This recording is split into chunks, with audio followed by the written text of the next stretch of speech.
Carl, do it again. 1 cup of water. 1.5 teaspoons of NC East. A little mixy. Sit for 5 minutes. 2.5 cups of all-purpose flour. 2 teaspoons of sugar. 1.25 teaspoon of fine sea salt. Whiskey business. Add your yeasty water and mix. Take it a rough dough. Have a dual work surface. Keep kneading. Until nice and smooth. Media bowl. A little drizzle of olive oil. Shape your dough into a ball, into your bowl. Plastic wrap, lightly oiled. Cover. Rise at room temperature 1 to 2 hours. Italian tomatoes. Tomato. 2 cloves of garlic. 2 tablespoons of olive oil. Salt to taste. Pinch of sugar. Blend. Until nice and smooth. Pizza stone. Into the oven. 500 Fahrenheit. 45 minutes. Baking sheet. Dust generously with flour. Flour. Dump out your dough. Divide. 2 even pieces. And shape into a ball. Onto your sheet. Cover and rest. 30 minutes. Pizza peel with flour. Piece of dough. Flour at the top. Punch around the perimeter. Over the knuckles. Turn, stretch. Little pizza sauce. Spread it out. Cheese. Pepperoni. Into the oven on the 5 minutes. Broil 2 minutes. Garlic oil on the crusty. Ooh-wee. Start with that chicken thigh, pat it dry. Get them all in a bowl. Season them all with Tabasco, cayenne, salt, pepper, and garlic powder.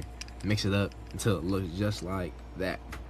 2 cups of flour, cayenne, paprika, cornstarch, salt, and pepper. Mix it up. That's the flour mix.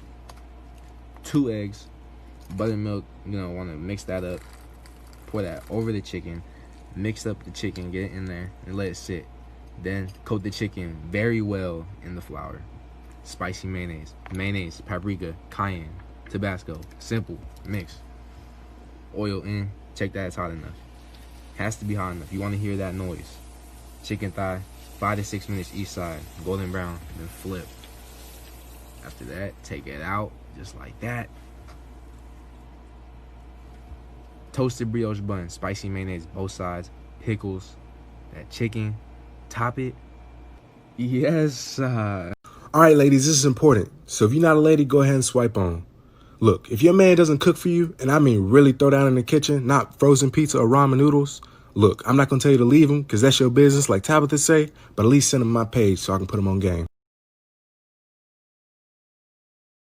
I got bored again today and decided to make some funnel cake. You need 1.5 cup of flour, 1/2 cup of milk, 1/2 cup of water, some vanilla extract, and a pinch of salt, a 4th teaspoon of baking soda, and an egg.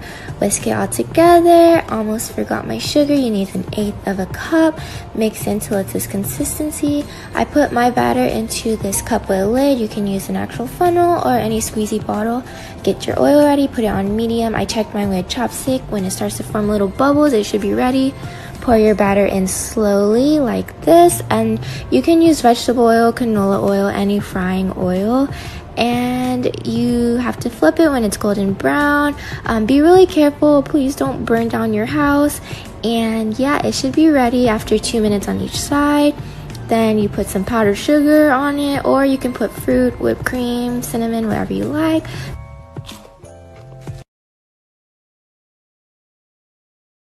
How to make heaven in a pan, aka the best dessert on earth. Yes, this is amazing. Some chocolate chip cookie dough, some more chocolate chips, some powdered sugar, some milk, a bunch of these, and a bunch of these. Cut this in half, put half of it on the bottom, just like this. Throw a bunch of these in there, kind of like this, but oh, you still have room for more? Boom! You still have space for a little bit more? Boom! Once it's filled in, we're gonna cover the top with the other half. Now let's throw this bad boy in the oven, 350, and we're gonna check on it in 15 minutes. All right, it's been about 15 minutes. This is looking really nice, but there's room to make this better. Mix the powdered sugar and a little bit of milk to make the icing. Let's add some icing on top. This is looking fantastic. This is amazing. Yo, this is how you make shrimp fried rice. Ooh. So you're gonna need your rice, onion, carrot, eggs, shrimp. Basically, it's 1-to-1 ratio with 1 rice and 1 of everything here. We're gonna start with a splash of oil, eggs, another one. Scramble that joint up. Put your egg to the side. A little bit more oil, 1/2 tablespoon of garlic, about 3 tablespoons of scallion. Woo! That's what we call pagitum right here. 150 grains of shrimp. Once the shrimp is cooked about 80%, throw in your onion, 50 grains of carrot, season it with salt, pepper. Yo, anything is good with salt and pepper, but this is my secret. Butter. Throw in your bowl of rice, a tablespoon of soy sauce on your rice, 1/2 tablespoon of sesame oil. Now break that joint up, baby. Put your eggs back right in. Woo. Okay, keeps asking, you want cinnamon rolls? I'll give you the best you've ever had. Half a cup of milk, about 98 degrees Fahrenheit. 2.5 teaspoons of instant yeast. Give that a little mix. Let that sit 10 minutes. 3 cups of all-purpose flour. 3 tablespoons of sugar. Half a teaspoon of salt. Add to your milk and yeast mixture 2 room temperature eggs. 2.5 tablespoons of water. Mix for 5 minutes. 3.5 tablespoons unsalted butter. 5 more minutes. Shape that into a ball. Grease bowl in. Wet towel. 1.5 hours. Or until doubled. Mad thick. Your dough. Punch it down. Flour work surface. Your dough out. Half a cup dark brown sugar. 2 teaspoons of cinnamon. Mix that up. Flour the top. Roll your dough into an 18-inch rectangle. Melted butter. Put on your sugar mixture. Rolling it up. Your dough into 9 equal pieces. Evenly spaced apart. Wet towel 30 minutes. In the oven. Make it 350 degrees Fahrenheit. 20 to 25 minutes. Let them cool to room temp. Just glaze those buns. Yeah. Yes. Glazed top, caramelized bottom. This is how you make the greatest.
Are you using box mix for your pancake? Ugh.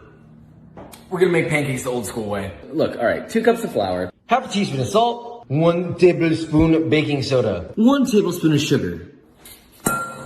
Just give it a little whisk. 2 eggs. Whiskey business part 2. 1.5 cups of milk. Your 2 eggs. 1 tablespoon vegetable oil. Mix, but be kind to it. We want to keep those air bubbles. That looks like a pancake batter if I ever seen one. Non-stick skillet. Yes, I know it's scratched. Butter in. Medium heat. Just enough for a thin layer on the bottom of that pan. Wait for the pan to get hot. Apparently I lost my ladle. You can also use a measuring cup. Once your pan is hot, scoop and ladle onto your pan. Cook 2 to 3 minutes. Flip them all, and then 2 to 3 more minutes. I just really hope The Rock would be proud of this. Classic butter pat. Yes, sir. Now when I do breakfast, I do it pancake style.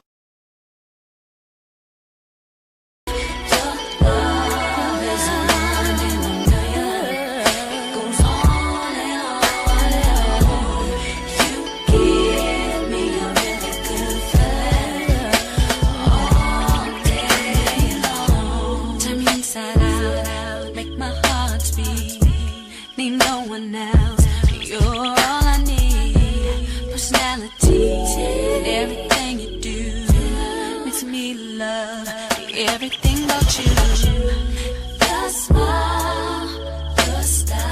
Yo, are you still here buying your chips? Nah, we don't need that. We make homemade chips. Listen to that crunch. Take a large potato and peel it. And take a large knife and you're going to slice it super, super thin into little chip-like shapes.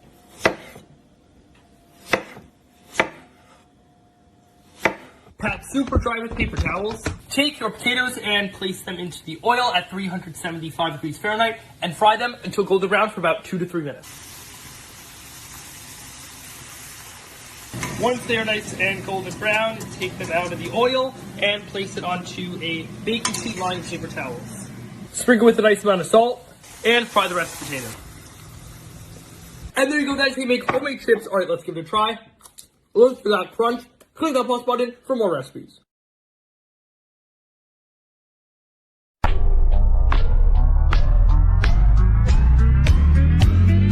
Excuse me, you're a hell of a guy. I mean, my, you're like elegant fly. I mean, you're so shy. Let me introduce you to my favorite Korean comfort food. This is called sujebi. You need 1 potato, grate it finely, and then add flour until you get a doughy texture. There are no measurements here, just eyeball it. Cover it, refrigerate it. And for the soup, whip out whatever veggies you've got. Cabbage, carrots, onions is great. Just veggies alone will make a nice veggie stock. Then take up the dough and pull apart into thin, small pieces and boil it until it's slightly transparent. I add a chili pepper for a kick, and when all the ingredients are in, you start seasoning with a little bit of soy sauce and salt. And then add a beat up egg into it. Some scallions, of course. We add scallions to everything. And that's it. Guys, this is so comforting and so good. Hope you guys try it and enjoy! My mom's homemade kimchi recipe part 1. First, start by washing and cutting your Napa cabbage into bite-sized pieces. Then halfway through, add a heavy amount of sea salt over your Napa cabbage. Add the rest of your Napa cabbage and repeat with heavy amounts of sea salt. Here my mom poured the cup of water over my hands just to rinse them, but you will need to add a cup of water to the cabbage. Now you want to take your hands and gently press on the cabbage, and then we are going to cover it and let it sit for an hour. Halfway through, you want to check on your cabbage. It should have a lot of water like this, and this is where you want to toss it around. After an hour, you want to rinse the cabbage in some cold water, drain it, and repeat the process once more. Finally, my mom insisted to taste the cabbage for a salty bite and wait for part 2.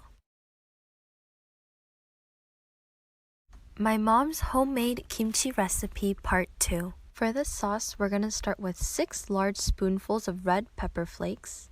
Add a half a cup of hot water. This just creates that bright, beautiful color. Next, we're going to add 1/4 cup of fish sauce. This Vietnamese kind is the best. Then half a cup of apple juice. 1 tablespoon of fresh minced garlic. Once you mix it all together, it should come out to this beautiful consistency. Then you want to chop green onions and just throw it over the top because we're going to mix it all together anyways. Next, in a large bowl with your drained cabbage, you want to pour in all your sauce. And then put on your kimchi gloves and just mix it all around. My mom emphasized to me that I have to use this scoop and toss method when mixing the kimchi. Don't forget to taste as you go. Finally, you want to transfer it into a glass or airtight container. Oh, and don't forget to firmly pat the kimchi like this. Welcome to Good Burger, home of the Good Burger. Can I take your order?